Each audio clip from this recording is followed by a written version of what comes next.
Hello बच्चों, आप कैसे हो? उम्मीद है कि आप अच्छे होंगे। तो बच्चों, मैं आज इस वीडियो में आप लोगों के लिए बहुपद अर्थात पॉलिनोमियल का पार्ट 2 लेके आया हूँ, जो कि आप लोगों के लिए बहुत महत्वपूर्ण प्रश्न है। और ये जितना भी मैं प्रश्न लेके आता हूँ बच्चों, सब परीक्षा उपयोगी होता है। सारे किसी न किसी परीक्षा में पूछे जाते हैं बच्चों। तो चलते हैं आज पार्ट 2 के प्रथम प्रश्न की ओर। आज का प्रथम प्रश्न है बच्चों, निम्नलिखित में से कौन सा द्विघात बहुपद है? बच्चों, आपको पहले फर्स्ट क्लास में ही मैं बता दिया हूँ कि द्विघात बहुपद किसे कहते हैं, अर्थात बहुपद जितने प्रकार के होते हैं उसमें द्विघात बहुपद भी बताया हूँ। चूँकि बच्चों आप लोगों को बताया हूँ एक रैखिक बहुपद, द्विघात बहुपद और त्रिघात बहुपद। तो द्विघात बहुपद उसे कहते हैं जो a x square plus b x plus c के फॉर्म में हो, या प्लस के बदलाव यहाँ माइनस भी क्यों ना हो। अर्थात आपको इसका आंसर हो जाएगा बच्चों ऑप्शन नंबर सी, क्योंकि यह ही एक ऐसा सवाल है जो कि द्विघात बहुपद के रूप में है। यह द्विघात बहुपद के रूप में इसलिए है क्योंकि ए का मान 1, एक्स स्क्वायर यहाँ भी है बच्चों ये, और बी एक्स के बदला प्लस के बदला माइनस है, उससे कोई फ़र्क नहीं पड़ता बच्चों, या तो प्लस हो या माइनस हो वह द्विघात बहुपद होगा। बी के बदला में 3 है, -3, और एक्स तो है ही, सी के बदला में 4 है, अर्थात ऑप्शन नंबर सी आपका द्विघात बहुपद होगा। आपको ऑप्शन में दिया हुआ है x³ - 1, बी में दिया हुआ एक्स प्लस 3y प्लस सी, और सी में दिया हुआ है x² - 3x प्लस 4, और डी में कोई नहीं, तो अर्थात इसका आंसर हो जाएगा बच्चों ऑप्शन नंबर सी। बच्चों जितना भी प्रश्न इसमें है देते हैं वह सभी महत्वपूर्ण होते हैं, सभी कहीं ना कहीं पूछा हुआ प्रश्न होता है। अभी बच्चों जो मैं प्रश्न इस पार्ट में दिया हूँ, बहुत सारे प्रश्न आपको थ्योरेटिकल प्रश्न है, जो कि उसके थ्योरी के बारे में आप यदि जानते हो तो आप आसानी से इस सवाल को बना पाएंगे। तो दूसरा प्रश्न बच्चों है, आज का दूसरा प्रश्न जो है, द्विघात बहुपद में शून्यकों की संख्या क्या होगी? ए में 1, बी में 2, सी में 3 और डी में 4। बच्चों द्विघात बहुपद a x square plus b x plus c, इसमें शून्यकों की संख्या हमेशा 2 होती है। शून्यकों की संख्या बराबर 2, अर्थात अल्फ़ा और बीटा ये होता है बच्चों।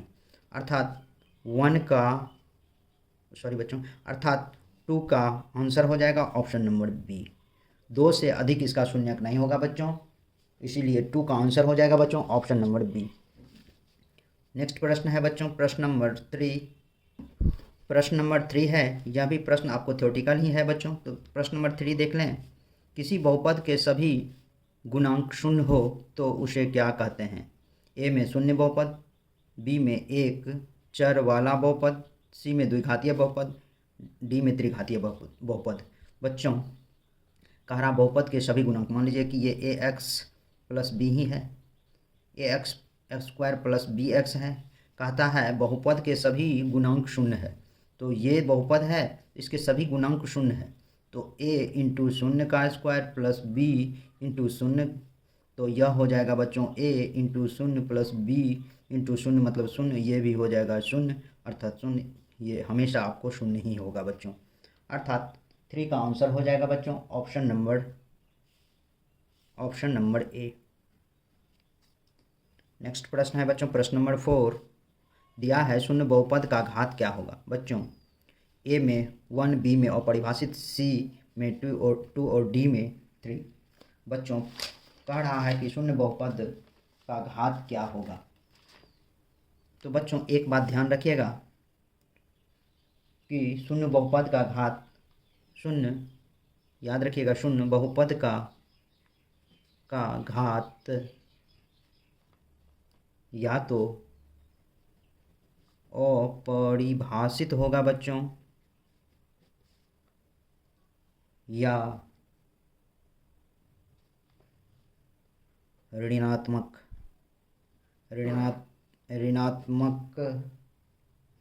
-1 या -∞ भी माना जाता है बच्चों। अर्थात शून्य बहुपद आपको 4 का बी आंसर हो जाएगा बच्चों। नेक्स्ट प्रश्न है बच्चों प्रश्न नंबर 5। यदि बहुपद P x square plus 3x plus P का एक शून्यक -2 है तो p का मान क्या होगा? ए में 6/5, बी में -6/5, सी में -5/6 और डी में 5/6। आप मान लीजिए cube x is equal to p x square plus 3x plus p दिया हुआ है और एक -2 है, तो यहाँ p इंटू -2 का square plus 3 into -2 plus p, और इसको 2 दूना 4p, 3 दूना -6 प्लस p। तो कह रहा है शून्यक निकालें, तो इसके बराबर में आप शून्य कर दें। क्यू -2 इजकल टू शून्य लिखें बच्चों।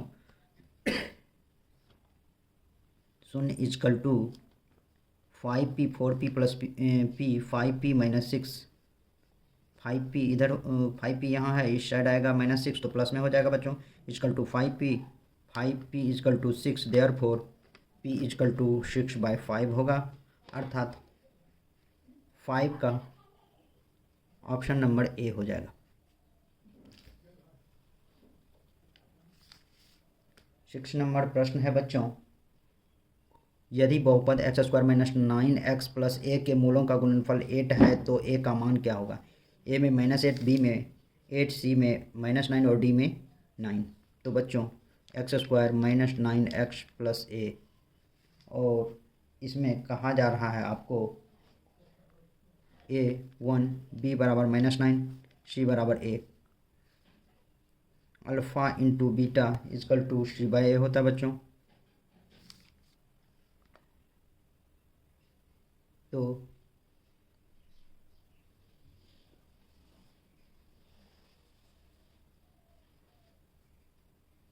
और ये गुणनफल आपको 8 दिया हुआ, यहाँ 8 इजकल टू सी का मान a रखे और a के बदला में 1 रखे, 8/1, 8 into 1 is equal to a, therefore a is equal to 8 हो जाएगा बच्चों, अर्थात 6 का आंसर हो जाएगा बच्चों ऑप्शन नंबर बी।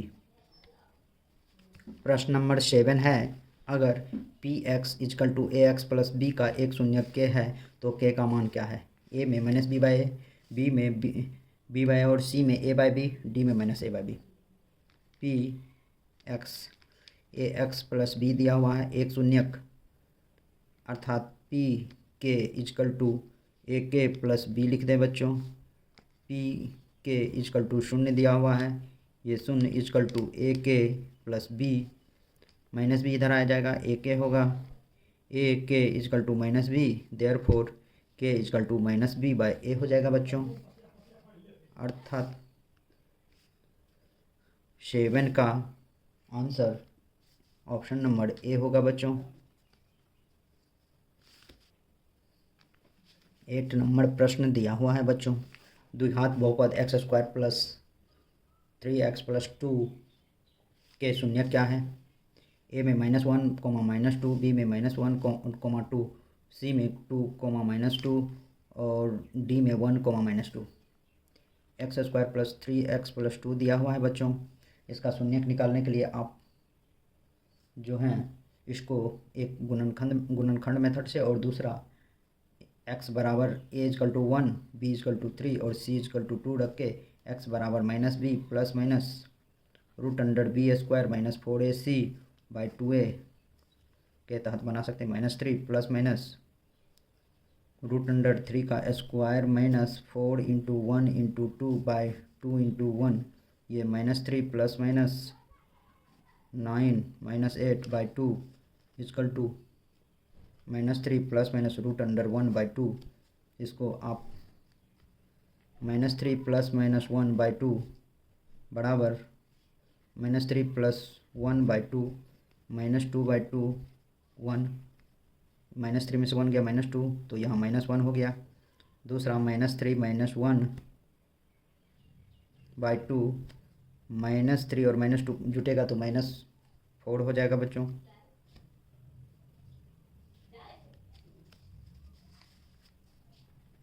-4/2 2, -2, अर्थात आपको इसका आंसर हो जाएगा बच्चों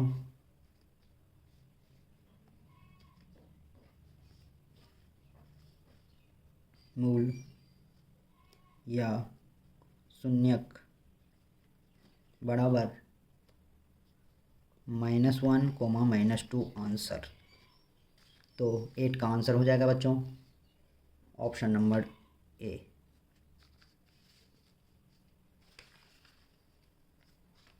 नेक्स्ट प्रश्न है बच्चों, इसे गुणनखंड मेथड से भी यदि आता हो तो गुणनखंड मेथड से बना लेंगे बच्चों।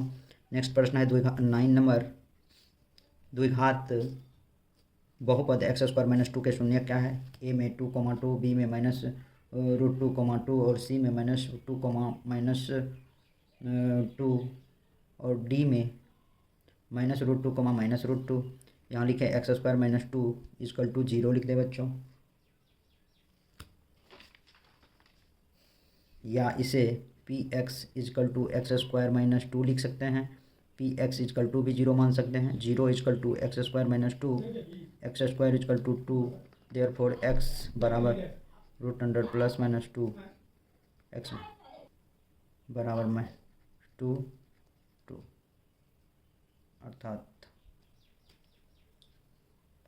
अर्थात 9 का आंसर हो जाएगा बच्चों ऑप्शन नंबर बी।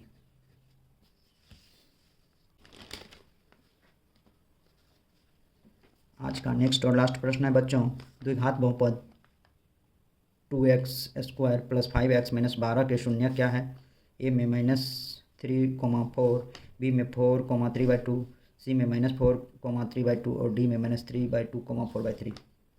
आपको दिया हुआ है 2x² + 5x - 12 = 0 मान ले बच्चों।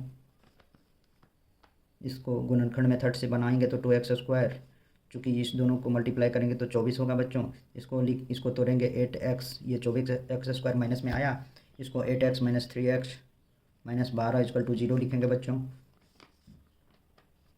2x कॉमन लेंगे, x + 4 हो जाएगा, -3 कॉमन ले लेंगे, x + 4 होगा बराबर 0।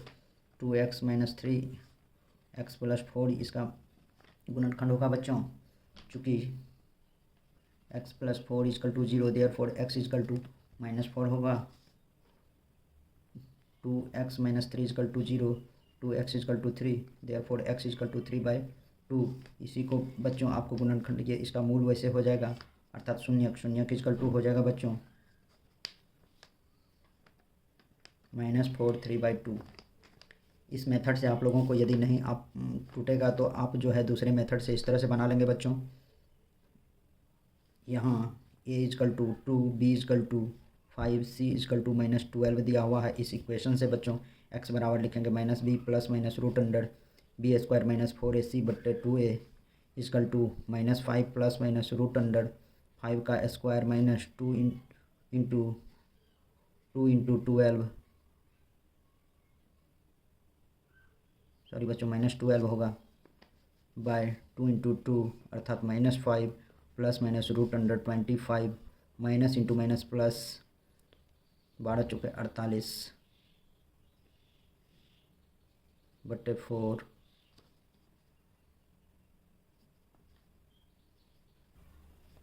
सॉरी बच्चों यहाँ 4 होगा 4 × 2 96